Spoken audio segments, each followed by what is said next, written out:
information as to what's on the minds of people in the neighborhoods. What will you do to further protect low-income homeowners and from receivership or requirements to rebuild near the ground up in an environment of increasingly stringent zoning regulations? Do you agree that the city needs to increase the required low-income units or in lieu fees up from the current 20% as the most efficient way to increase low-income housing in Berkeley? As rules change, how do you address existing structures? Why does the city continue to encourage, that is require, mixed-use projects when we have so much vacant commercial space? Do we need inclusionary projects, or excuse me, we need inclusionary projects, not more high-income units and commercial?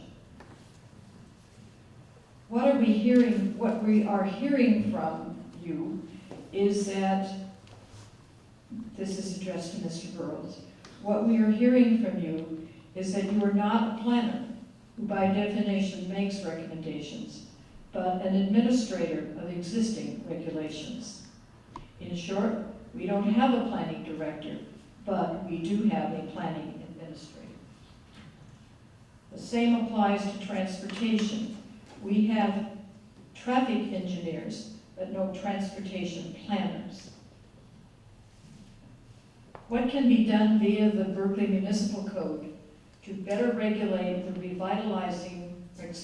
the revolving door? That is, former planning staff hired by developers to shepherd projects through the planning process. A 1 or 2 year wait period doesn't seem enough. And again, this question is addressed to Mr. Burrows. Do you have a conflict of interest between the City of Berkeley and the Rockefeller Foundation, who have chosen Berkeley as one of the 100 resilient cities to transform Berkeley into a smart growth city and make decisions behind the scenes against the residents of Berkeley to get this agenda done? How can those who complain about code violations be notified about the outcome of the investigation?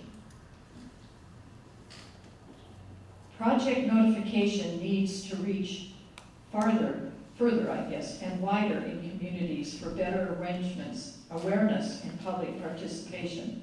Why are developers not made to reach and meet with more of the neighborhood?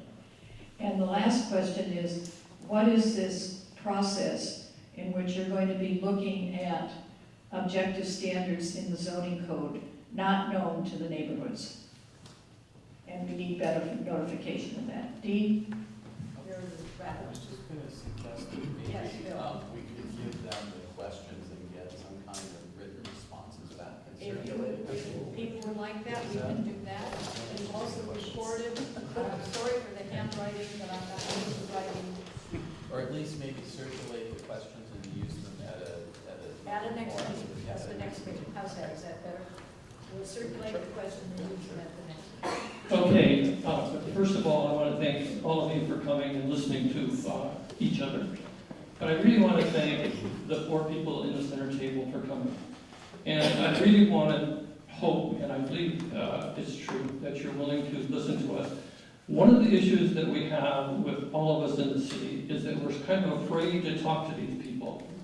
And I hope that we can break that barrier down. That was one of the reasons why I thought this might be a useful format for you to listen to them and then to listen to you, because Timothy Burrows has reached out to me, I reached out to him. He's more than willing to listen to you. Please, make an appointment with him and go in and talk with him. He's willing to listen. We've never had a planning director do that before, and this is the first step in trying to get some of the issues that you brought up today resolved. If he doesn't know about them, he can't fix them. If you are angry because they can't get fixed, it's your fault. You've got to talk to these people about those issues. So thank you very much for coming. Other thing I want to do is thank the rest of you who came here and are brave enough to sit at this table and ask these kinds of questions of the 4 of them. If we can have this kind of dialogue in the city, I think we will have a chance of turning the city around and making it a city that all of us want to have. Our neighborhoods are the most important thing in this city. We're a small city, not a large city, even though we are a large city in an urban area that is overpopulated.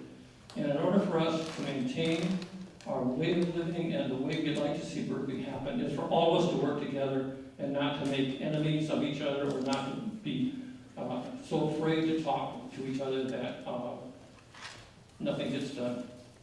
There are a lot of forces at work here in Berkeley, and we are the people who are basically taking the brunt of all of those forces, so we must stand up. And thank you all for coming. We have to put this room back together the way it was, so if you would take your chairs and just stack them against the wall.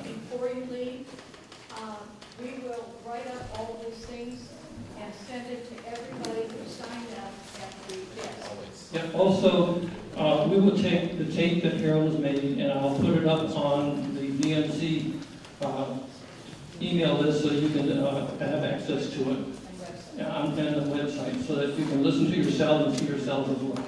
So again, thank you very much for coming. We'll do this again sometime in the very near future. Thank you.